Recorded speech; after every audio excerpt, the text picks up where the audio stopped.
অন্যান্য পার্টস যেগুলো আমরা রিপেয়ার বা রিকন্ডিশনিংয়ের সময় আমরা খেয়াল করলাম, প্রত্যেকটা জিনিসই খুব ভালো অবস্থায় আছে। এবং ইঞ্জিন, গিয়ার বক্স আমরা যখন এটা চেক করলাম, আমরা দেখলাম যে এটা এখন পর্যন্ত খুব ভালো অবস্থায় সার্ভিস দিয়ে যাচ্ছে। সো আশা করা যায় নেক্সট 5 to 10 ইয়ার্স এই গাড়িটা যদি প্রপার ওয়েতে মেনটেন করা যায়, এটাও আমাদের ক্লায়েন্টকে বেশ ভালো সার্ভিস দিয়ে যাবে। ভিডিওর একদম শেষে এসে একটা ইন্টারেস্টিং ঘটনা বলি। আমরা যখন এই গাড়িটা আমাদের ক্লায়েন্টকে দেখাচ্ছিলাম, শুধু এই কালারটা, যেটা সায়ান কালার, মানে একটু গ্রিনিশ একটু ব্লুইশ টাইপের একটা শেড আছে এই গাড়িটাতে, এই কালারটা দেখে ওনার পছন্দ হয়েছিল। কারণ উনি বলতেছিলেন যে ইউজুয়ালি রাস্তায় সাধারণত সাদা বা সিলভার এই ধরনের গাড়িগুলো পাওয়া যায়, এই কালারটা খুবই ইউনিক। তো উনি শুধু এই কালারটা কিন্তু দেখেন নাই, এর বাইরে যখন ওনাকে আমি দেখানোর চেষ্টা করছিলাম যে গাড়িটা কিন্তু আর গেটের গাড়ি, এই গাড়িটার উইন্ডশিল্ডের এখানে একটা বেশ বড় ক্র্যাক ছিল, যেটা অলরেডি আমরা সলভ করে ফেলছি।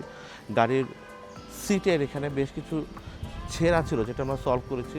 গাড়ির ফ্লোর বা ডেকটাতে কিন্তু আপনার অনেকগুলো ডেন ছিল, যেটা আমরা ফিক্স করে ফেলছি।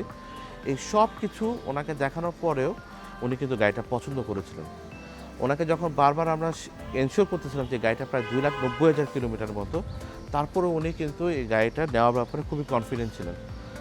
গাড়িটা ব্যাপারে ওনার এই কনফিডেন্স দেখে আমি প্রশ্ন করতে বাধ্য হয়েছিলাম যে ভাই, কেন আপনি এইরকম একটা কন্ডিশনের গাড়ি কেনার প্ল্যান করতেছেন?